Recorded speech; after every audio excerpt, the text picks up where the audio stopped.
What's going on, everybody? Sean Daniel here with GuitarControl.com, and today we're going to talk about the versatility of the pentatonic scale. So make sure you click the link below to grab the tabs for this so you can follow along a little bit easier. But basically what we're going to do is we're going to use the most popular pentatonic shape and use it once for a blues lick, a country lick, and a rock lick. And we're going to do it in an open position, in E minor pentatonic, and also in A minor pentatonic, just so you can kind of see how it's moved around, right? So let's get right to it, and let's hear all of them first, right? So the blues lick is going to sound like this.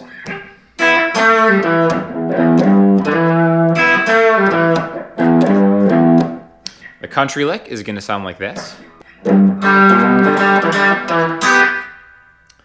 And the rock lick is going to sound like this.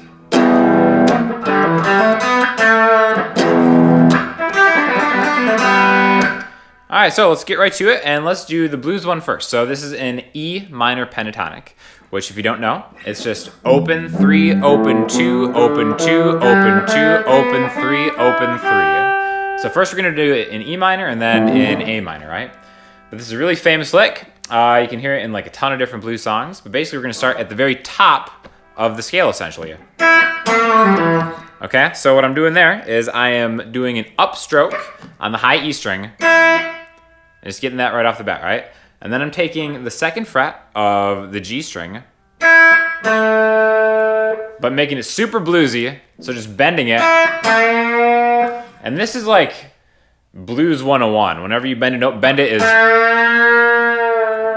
as much as you want. You can't bend that note too much. It's like really the sound of the blues. Like really feel that second note. So open E, 2 G with a bend up.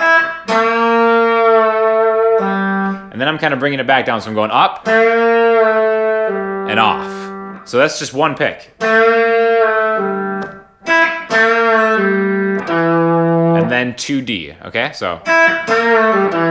And now notice that I'm bending up on the G string and not down. Now you can bend down. But the cool thing is sometimes you can get what's called a unison bend involved. Now this isn't going to be in the tab, but basically if you bend up on the G string and hit the B string at the same time, you kind of get both of them in unison, right? So you can't do that if you're going down. Anyway, so we got. Then we're going to go to the low E string, open, take the third fret and kind of bend it out of tune. And then we're going to go back to 2D, right? So we got open E, bend on 3, and then hammer on D, open to 2. Just like the notes in the pentatonic scale. So altogether, that first part is.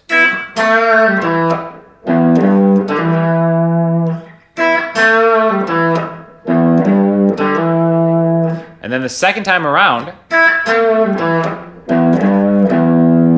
I'm ending on open E instead of a 2D, which is the same note, it's just an E note. So the first time we end on the octave E, the second time we end on a lower E, so it kind of gives it like a back and forth type sound.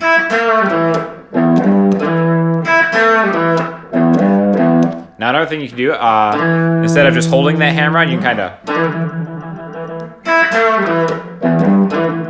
kind of like, keep it going, right? So we're going to move this entire thing down into a self-contained shape. When I say self-contained, that means none of the open strings are helping us out. So I think when you first start out, using kind of an open pentatonic thing is a little bit easier because you can just kind of hammer on and pull off anything with just, using the open strings to help you out.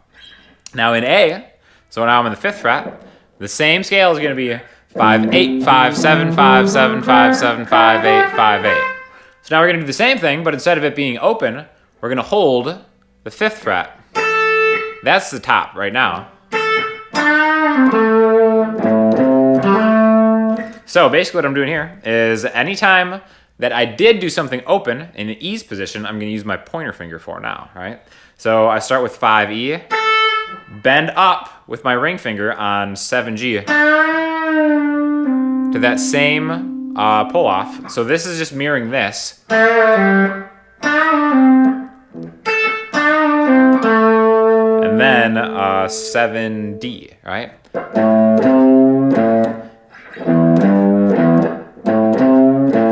So we've got 5, 7G, bend up, off to 5G, 7D, E5, 8 with the bend on E, hammer on D string, and the second time,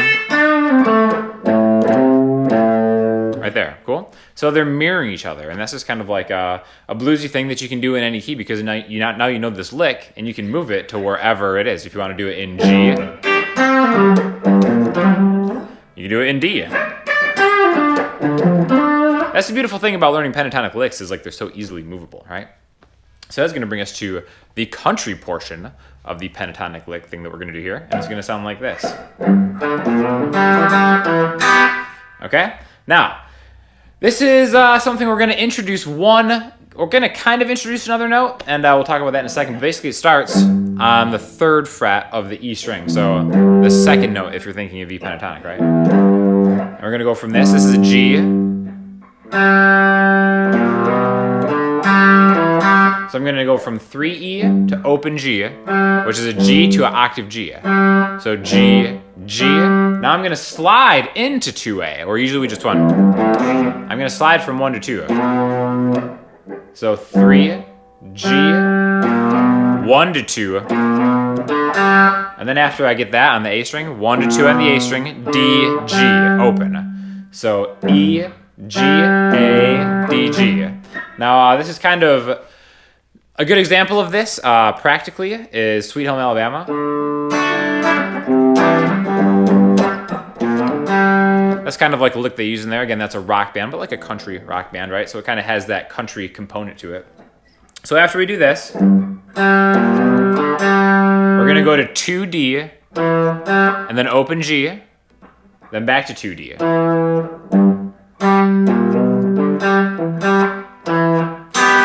And then we're going to end it with a kind of burst here at the end. All I'm doing is I'm holding down 3 on the high E string, but I'm hitting the bottom 3 strings, D, G, and B, and then kind of quick choking it real quick, right? That's another thing about country music is a lot of the time, it's not just the notes you play, but how you play it, right? Like when I'm playing this way, you can tell there's not a lot of sustain. It's not like I'm kind of choking it off, and that all comes from the right hand most of the time, and a combination of how you hold and fret the notes too, right? So basically, we're going to do that same thing now in A's shape. So we have to start with your pinky, which may be a challenge because the pinky is kind of generally your weakest finger, but this is a good opportunity to try to get it into shape, right? So here's what we're thinking of as the root in this country song, and then we're skipping up to the G string pointer finger. So now I've got my pinky on 8E, pointer finger 5G. My middle finger is taking that slide over from 6 to 7. Now my pointer finger is back to the D string 5G, ring finger 70, pointer finger 5G. Then you go back to your ring finger on 70. And now to make that chord, that open chord that we made in E's spot, we're going to bar a little bit of the 5th fret, the bottom 3 strings, and get your pinky to take on the 8th fret, right? So all together.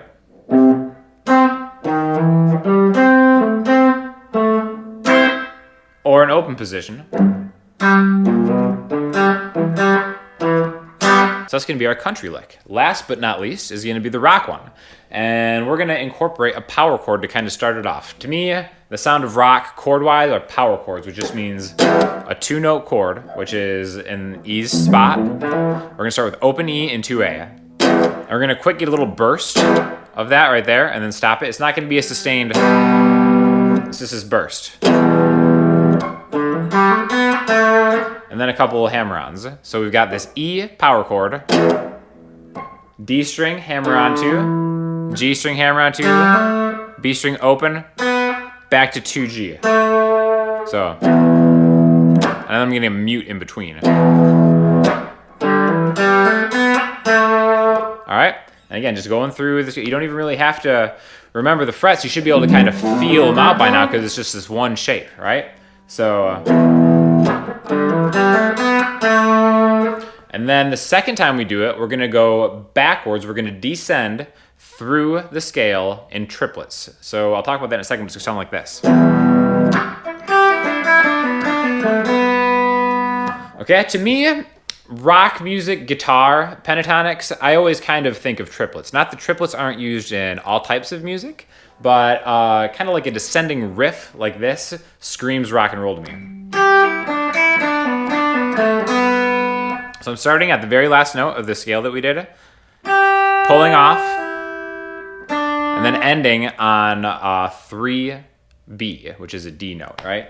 So a triplet is when you just take one beat and break it into symmetrical thirds. So instead of going 1, 2, 3, 4, it's triplet, triplet, triplet, triplet. So we're gonna have 3 triplets. The first one's gonna be this 3 to open 3B. The second one, we're gonna walk it back one note. Open E, 3B, open B. And they're gonna walk it back another note. 3B, open B, 2G. So those are 3 triplets. 1, 2, 3, 1, 2, 3, 1, 2, 3, and then go back up to the open B string to end it. Triplet, triplet, triplet, B. And eventually, if you do this, you can get it like super fast. Now you don't have to do pull-offs, you can pick it. But whatever is more comfortable, whatever the sound you want, you're going for, right? So again, the first one is this E power chord. D, G, B, 2G. Second time, triplets. And the same thing we can repeat now in A's spot, right? So we're gonna start with the A power chord, 5E and 7A. Mute, D string, G string, B, G. The second time.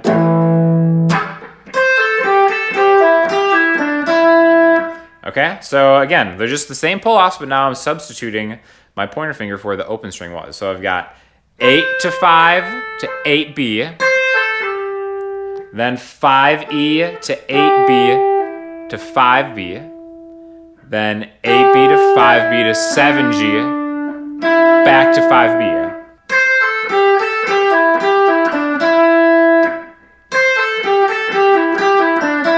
And again, I'm picking the first beat of every triplet. Triplet, triplet, triplet, triplet. So again, the picking is up to you. You can pick every note. And maybe it could be a cleaner sounding triplet. You can just kind of use pull-offs and hammer-ons.